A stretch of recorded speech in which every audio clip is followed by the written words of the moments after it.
responsable des archives de la Hoover Institute, l'Institut Hoover. Il faut savoir, et c'est ça très important parce que c'est une époque qui a disparu maintenant, c'est que cet Institut Hoover était, on pourrait dire, le gardien de la mémoire du soviétisme stalinien. Je m'explique pourquoi, parce que ça, peu de gens le savent aujourd'hui. Les Allemands, lorsqu'ils ont envahi l'Union soviétique en 1941, ont saisi à Smolensk des archives du KGB. Ils les ont rapatriées en Allemagne. C'est d'énormes archives hein, sur la répression, sur la famine, sur le fonctionnement du goulag, etc. etc. Bon, et évidemment, quand la Seconde Guerre mondiale s'est terminée, les Américains ont récupéré ces archives de Smolensk et elles ont été rapatriées aux États-Unis, et c'est à Palo Alto, à l'Institut Hoover, que ces archives étaient là. Et ces archives ont été très, très, très importantes, mais vraiment fondamentales pour la connaissance du système soviétique dans sa barbarie, si je puis dire, parce que c'était à l'époque les seuls qu'on avait. Les seuls. Alors après, il y a eu d'autres choses. Je ne parle pas des témoignages, là, c'était vraiment les archives bureaucratiques, quoi, avec des listes de gens qu'on exécutait, combien, etc., etc. Donc, c'était important. Et ce n'est pas un hasard que ce Drašković, qui était le responsable de ce fonds, s'en occupait. Lui aussi était yougoslave, et il était un ami de Branco. Et d'ailleurs, ils ont écrit ensemble un formidable dictionnaire bibliographique du Comintern qui est encore aujourd'hui inégalé.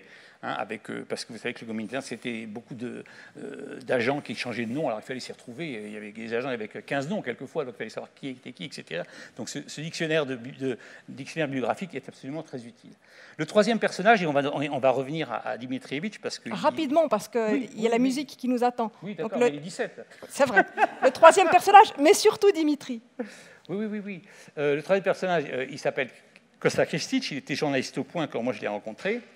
Et lui aussi, si vous voulez, ça a été pour moi aussi très important parce que lui aussi, il connaissait le monde soviétique et de l'Est bien mieux que moi. Et lui aussi, il a donné son savoir aux jeunes journalistes que j'étais. Et donc, voilà. Et donc, je dis pourquoi on rejoint Dimitri, parce que Dimitri a édité Kosta Krstić et que Kosta Krstić s'est retrouvé avec Dimitri dans la grande polémique qui a suivi la guerre, qui a accompagné la guerre en Yougoslavie. Bon, donc on retourne sur notre page. Et pour vous parler de Dimitri, j'ai choisi, et pour vous comprendre, pour vous faire comprendre que sa pensée était importante, je parle là au-delà de ce qui a été l'éditeur. Dans les recherches que j'ai faites sur Internet, comme je ne vous les ai pas cachées avant de venir ici, je suis tombé sur une interview qui a été faite par Nadia Sikorski, qui est ici dans la salle d'ailleurs, qui date de 2010, donc peu de temps avant sa mort. Et en lisant cette interview, c'est un interview très intéressant sur son métier, sur tout ça, c'est un interview assez court. Il y a trois choses qui m'ont interpellé, moi, en tant qu'anti-soviétique, écrivain qui écrit là-dessus et qui s'est intéressé beaucoup à tous ces sujets-là, parce que je m'y suis retrouvé. Et je voudrais vous citer ces trois passages, parce que je pense que ça série bien le personnage politique, je dirais, là je sors un peu du côté éditeur, le personnage politique de Dimitri. Il dit, on lui pose la question, qu'est-ce que vous voulez faire dans votre... Enfin, qu'est-ce que vous pensez quel est votre rôle en tant qu'éditeur justement de l'Est, de passeur, comme on a dit, etc. Et il dit la chose suivante, il dit « Je voulais montrer que l'Europe a deux poumons qui sont étroitement liés. Cependant, et c'est ça qui est très intéressant, parce que c'est tellement actuel, vous allez voir, cependant, comme à l'accoutumée, l'Europe de l'Ouest continue de s'intéresser davantage à l'Amérique qu'à ses proches voisins, et nous passons toujours pour les mauvais, c'est-à-dire nous, les gens de l'Est, à qui n'importe quel attaché d'ambassade estime que son devoir d'apprendre à vivre comme il faut. Hein, donc n'importe quel attaché d'ambassade estime qu'il doit apprendre à cet immigré de l'Est. Je dis que c'est très actuel parce que, sans vouloir polémiquer, c'est vrai que l'Europe telle qu'elle fonctionne, et vous savez que nous avons intégré beaucoup de pays d'Europe centrale et orientale, on sent bien qu'entre les idéaux si je puis dire, européen porté par la France et l'Allemagne principalement, et ce qui se passe dans certains pays de l'Est. Je ne juge pas de la qualité de ces politiques. Je veux dire qu'on voit bien qu'il y a des différences. Je pense bien sûr à la Hongrie, je pense bien sûr à la Pologne. Je ne suis pas d'accord du tout avec Orban, ni avec, le gouvernement polonais, ni avec le PiS. Mais ce que je veux dire, c'est qu'on sent bien quand même qu'il y a effectivement toujours une volonté, et ça je l'ai écrit dans d'autres livres, donc je peux en parler pas savamment, mais en tout cas en ayant travaillé sur le sujet, il y a une volonté absolue de l'Europe occidentale, pédanterie je dirais même, et particulièrement française d'ailleurs, je peux me permettre de le dire parce que je suis français, de vouloir faire la leçon aux autres, et particulièrement à ces émirés. J'en prends pour preuve une chose, excusez-moi, je vais être très rapide parce que c'est très important. Le Parlement européen, et ça, peu de gens le savent aussi, parce que c'est des choses qui ne sont pas très publiques, le Parlement européen a réussi, après une longue bataille qui a duré des années, à voter une résolution sur les crimes contre l'humanité, contre les crimes contre le communisme. C'est une journée à la mémoire des victimes de ces crimes. Cette journée a été fixée au 21 août, en général, chaque année. Pourquoi le 21 août? Parce que c'est l'anniversaire du pacte germano-soviétique du 21 août 1939. Donc c'est volontairement qu'on a fait, que les gens ont choisi cette date. Aucun pays occidental, je dis bien aucun pays occidental, ne célèbre cette journée. Les seuls qui célèbrent cette journée, ce sont les pays des ex-victimes du communisme. Donc ça montre bien cette différence. Et vous voyez, Dimitri le sentait bien et dénonçait évidemment cette chose. Alors, deuxième passage qui est intéressant, parce que là, ça concerne la France directement. On lui demande, mais pourquoi si peu d'auteurs de l'Est formidables de littérature ne sont pas connus? Et il dit très simplement, tout simplement parce que c'est verrouillé. Et il accuse particulièrement le grand poète Louis Aragon et Elsa Triolet, qui ont eu la main, et ça je l'ai vu en détail, parce que j'ai étudié vraiment la question, qui a eu la main totale sur le monde slave, particulièrement chez Gallimard d'ailleurs, et d'autres, pour interdire tout ce qui pouvait être dissidence, et finalement ne publier que les auteurs patentés, reconnus par le système, Jean Cholokov et autres, qui étaient donc qui chantaient la gloire. Et c'est vrai de l'Union soviétique, mais c'est aussi vrai des pays d'Europe centrale et orientale. Alors je vous raconte une petite anecdote, parce que Louis Aragon, qui a, je vous signale, une station de métro à Paris, qui a plusieurs lycées à son nom. Il y a des lycées Louis Aragon à peu près partout, une dizaine en tout cas en France, et des rues. Louis Aragon est très admiré en tant que poète, et je ne discute pas ça parce que je ne suis pas très poète moi-même, donc je n'ai pas à juger. Simplement, un jour, il a une petite place à Paris qui est au bout de la cité, et ça s'appelle place Louis Aragon, et il y a une main inconnue qui a mis le seigneur des poètes, le seigneur, le plus grand des poètes quelque part. Et moi, j'avoue que dans mon histoire mondiale du communiste, où j'écorche pas mal et je rappelle pas mal tout ce que Aragon a fait, et Éluard et d'autres encore, j'ai intitulé ce chapitre le concernant lui, je l'ai appelé « Le Seigneur des lettres françaises ». Le Seigneur en tant que je saigne les lettres françaises. Les lettres françaises, pourquoi? Parce que Louis Aragon a dirigé les lettres françaises pendant 40 ans de sa vie, et que les lettres françaises étaient un hebdomadaire communiste qui donnait le là sur, à l'époque, sur ce qui se faisait en littérature, cinéma, etc., derrière le rideau de fer, si je puis dire, qui existait encore à l'époque. Donc la censure politique a été très importante. Et je voudrais finir, et je m'arrêterai là, je citerai juste, et je ne commenterai pas cette citation, parce que ça, et on retombe sur nos pieds, si je puis dire. Je voudrais finir sur la dernière réponse qu'il fait à la question que lui pose Nadia Sikorski. Et la question est la suivante. En quoi consiste pour vous la vocation d'un éditeur? Et il répond: une grande responsabilité nous incombe. Nous n'avons pas le droit de nous contenter d'attendre que le temps juge. Chaque éditeur doit se rappeler constamment qu'il est chargé d'un héritage vivant qui se transmet de génération en génération. Et je trouve ça formidable. Merci.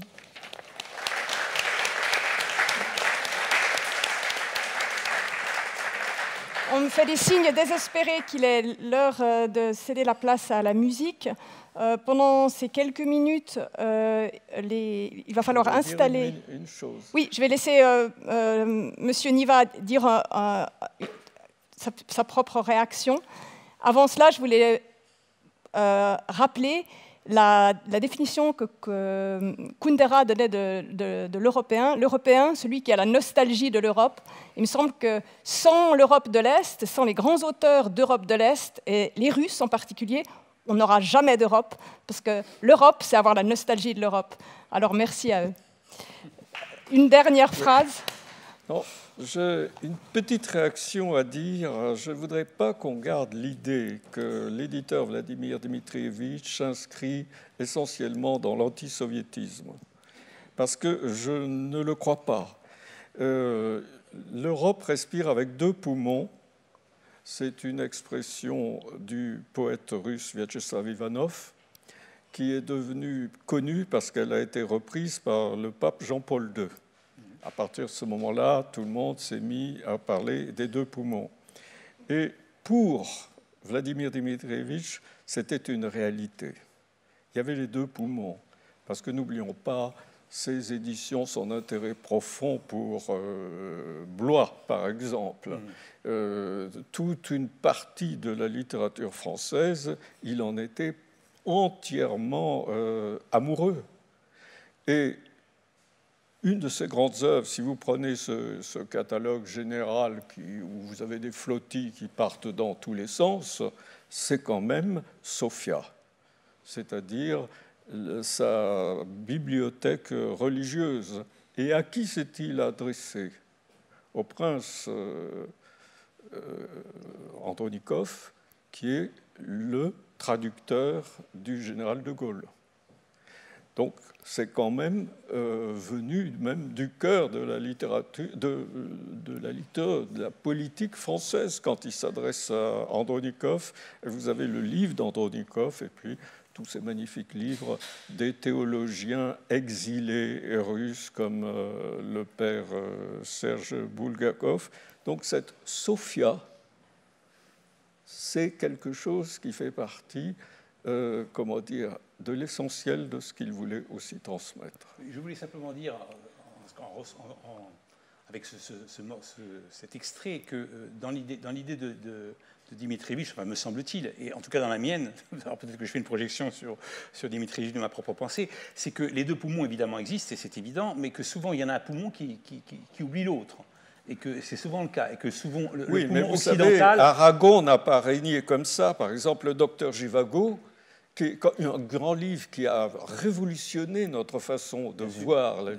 C'est pas Aragon qui l'a publié. Non, bien sûr. C'est Gallimard, mais Gallimard n'était pas entièrement Aragon et Elsa Triolet.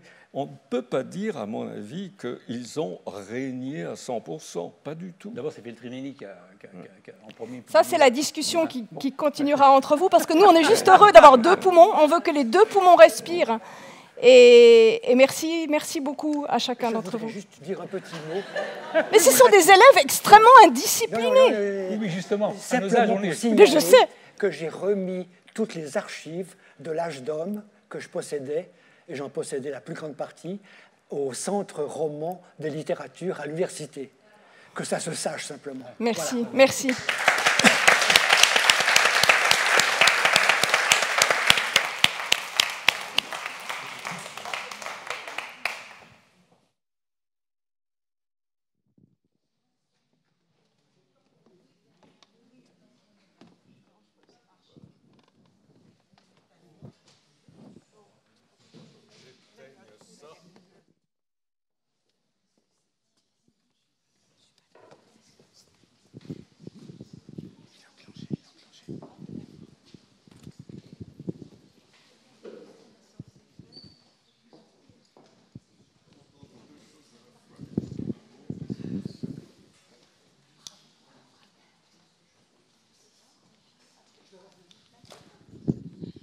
Alors, en attendant que les musiciens se mettent en place, que les meubles soient déménagés et le piano installé, je voulais vous présenter brièvement les musiciens qui vont donc intervenir dans un instant. Je vais descendre d'une marche parce que j'aurai moins de lumière dans l'œil. Et donc, nous aurons la chance d'entendre Alexandra Kononova, qui est une violoniste très reconnue, née en Moldavie, à Kishinev en 1988, qui a une oreille absolue, qui était un enfant prodige, qui donc a obtenu une bourse pour aller faire des études à Hanovre et a été découvert, donc plus précisément ici, lorsqu'elle a obtenu le premier prix du concours Tibor Barga à Martigny en 2010. Elle a été élève de Renaud Capuçon.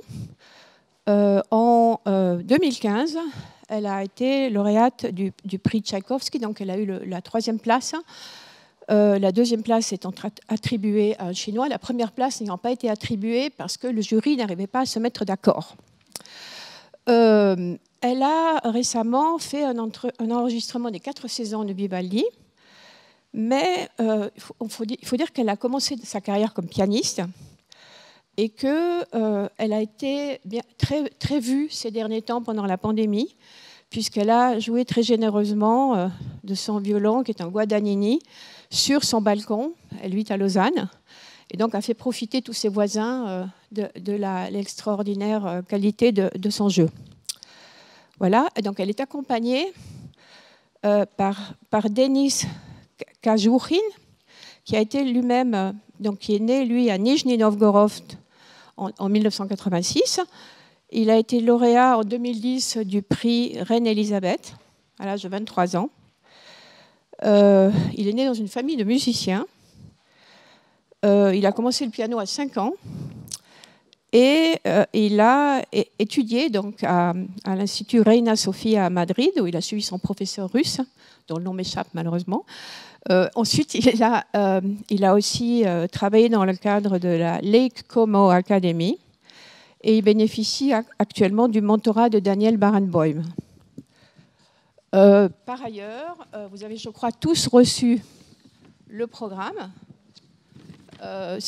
Pour ceux qui ne l'ont pas encore vu. Donc, je ne vous donne pas le détail, mais je vous mentionne juste les compositeurs. Donc, nous avons Johannes Brahms, Antonin Dvorak et Camille Saint-Saëns. Et si nous sommes très sages, nous aurons droit à un bis, en l'espèce la méditation de Thaïs. Voilà. Qu'est-ce que je pourrais vous dire d'autre? Un tout petit peu de patience. Et ils arrivent dès que le piano est là. Merci. Et surtout, merci à tous les intervenants pour la qualité des interventions. Et on avait vraiment l'impression que Dimitri était là avec nous. On les aurait volontiers entendus plus longtemps, si Geneviève n'avait pas été la gardienne du temps. Mais en principe, il y a des gens qui doivent aussi rentrer chez eux. Donc on ne peut pas, nous, rester jusqu'à 7 heures du matin, même si on aurait envie.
l'impression